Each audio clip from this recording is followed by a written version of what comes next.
Hey everybody, Drilling in the Name of here, and today we're going to be talking about the most powerful perk in all of Deep Rock, and how you're probably using it wrong. I'm talking, of course, about It's a Bug Thing. Just kidding. I'm talking, of course, about Iron Will. If you're unfamiliar, Iron Will is an active perk that allows you to revive yourself from a down state once per mission. This is called a last stand, which lasts 6 seconds at the initial level and up to 12 seconds with the perk maxed out. Now, a lot of you probably are familiar with Iron Will, but you may not know exactly how powerful you are during that period. During the last stand period, you are immune to all damage, all your weapons are reloaded, you get a 20% movement increase, slowdown effects are reduced by 30%, your standard pickaxe attack does 2.5 times more damage, and your pickaxe power attack cools down at 3 times the base rate. Once this period ends, you go back down. But what you may not know is getting health in any manner actually means that you'll stay up. The obvious implication here is you get one more shot if the entire team goes down, rather than just immediately failing the mission. It's also worth noting that this recharges after each stage of a deep dive, meaning you have a chance to revive yourself up to 3 times. The totality of all of these benefits simply eclipses all other active perks. When you're playing a really tough mission and everyone goes down, someone popping up with Iron Will really reignites the team and adds to the excitement. And the perk itself gives you all the tools you need to stay up once you've used it. Unfortunately, as powerful as this is, there are good and bad ways of using it. For this one, I want to talk about the bad first. The number one no-no, and what was really the catalyst for making this video, is to Iron Will the second you go down.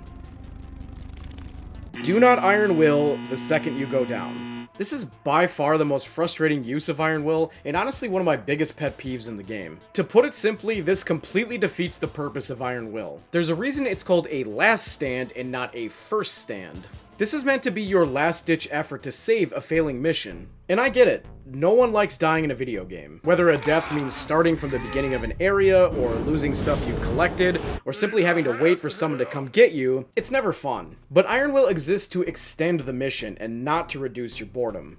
Plus, there are plenty of useful things you can do while you're down, which I'll go through a little bit later. But as for the Insta Iron Will, this is completely pointless and really a waste of a perk slot.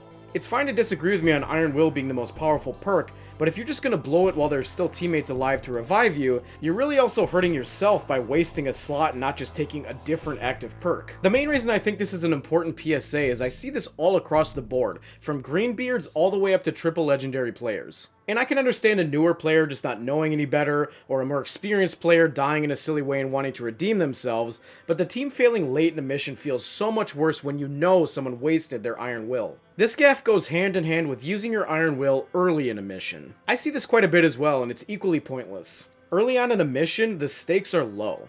It's towards the end of a mission where you've spent a significant amount of time and effort that failure becomes much more deflating. Now obviously some missions are gnarly right out of the gate, and I've seen some crazy spawns that wipe the team within the first few minutes, but unless the entire team goes down, save your Iron Will for when it really counts. This also applies to the instant revive that comes with the Field Medic perk. I've seen so many times a player use their instant revive on a teammate that is completely clear. You also only get one of these per mission, and they can be super clutch, so save yours for when shit really hits the fan. The last really common Iron Will faux pas I want to mention is multiple players Iron Willing at the same time. Mustnothis sent me a really great example of this from the subreddit of this going so beautifully wrong. Okay. Okay, we all popped Iron Will. God damn it. We're all smart. You're too smart. Fuck.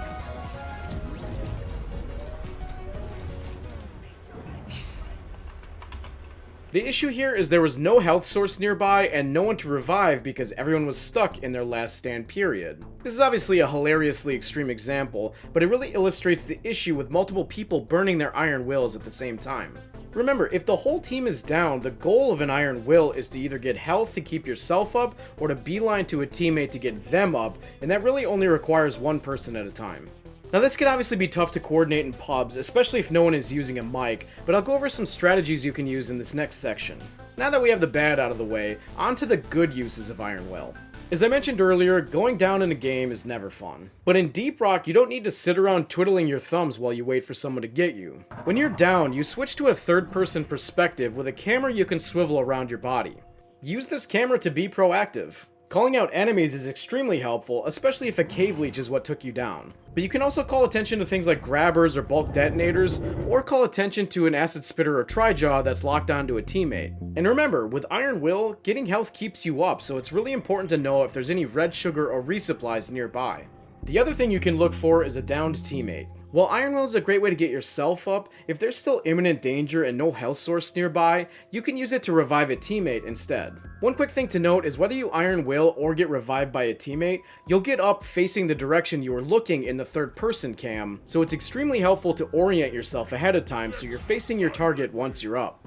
Now obviously sometimes you'll go down nowhere near a health source or a teammate, but that doesn't mean all hope is lost.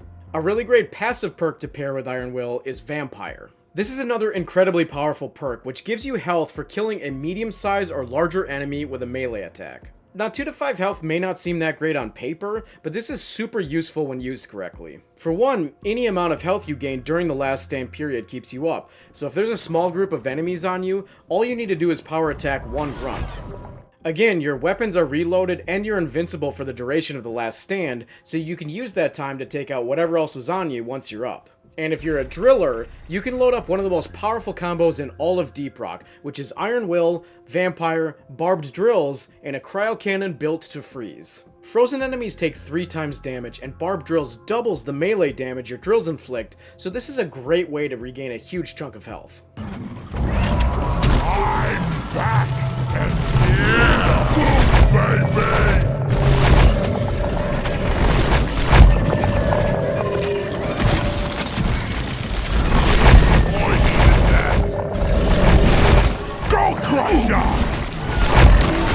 And for you non-drillers out there, a nice alternative is to pair Iron Will and Vampire with Berserker. Berserker massively decreases your power attack cooldown for 10 seconds. If you take better weight balance on your pickaxe, the added power attack cooldown benefit of Iron Will means you get a power attack every 0.8 seconds or up to 13 total power attacks from the initial strike. This is a great substitute for the drill combo and can also get you a decent amount of health to get you back up on your feet. Bam! Red sugar! Eat blood!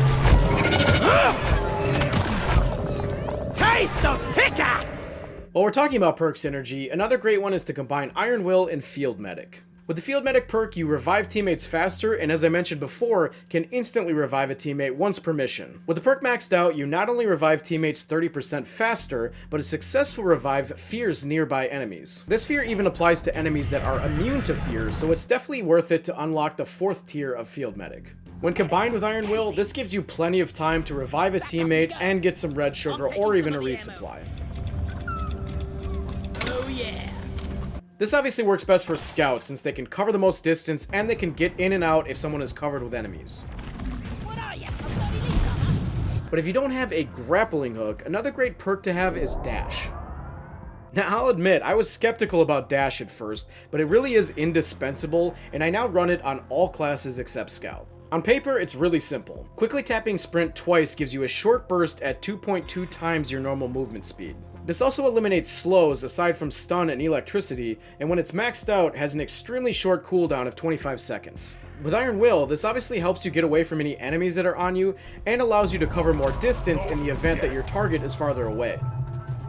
Never felt better. Another useful tool is the Gunner's Shield. This of course gives you cover to make it easier to get a resupply or to revive a teammate. But if you're a gunner Iron Willing specifically to revive a teammate, you may actually want to do the opposite of what you think. Remember, you're invincible during your last stand period, so rather than throwing your shield before the revive, throw it down after you've gotten them up. If they stay in the shield with you, there should be enough time for you to go down and for them to revive you before the shield expires.